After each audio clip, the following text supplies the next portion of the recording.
Kung may pag-alala sa ating kasalinlan ngayong Independence Day, may mga Pilipinang nagpapaalala rin sa atin na maging mapagpalaya. May mga Pilipinang tunay na nagpalaya sa atin.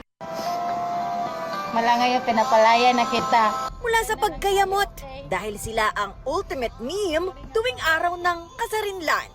Mula ngayong malaya ka na. Taon-taon talaga, itinataon ng mga netizen na ungkatin sila at ibida sa bawat hashtag Republic of the Philippines June 12 Fiction na nagkaroon pa nga ng iba't ibang cover. Cover? Pinapalaya na kita.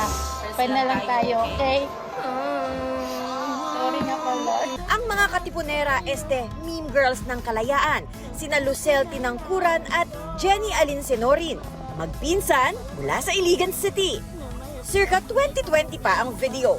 Kwento nila, ginawa nila ito para ipakitang hindi sila masisiil sa manlulupig na pandemic. Pantanggal lang po ng pagod sa trabaho at saka pantanggal lang kasi bawal po kaming lumabas. Wala lang po kami magawa nun, tsaka bored lang kami nung time na yun kasi pandemic. Pero si Jenny, aminadong heartbroken noon.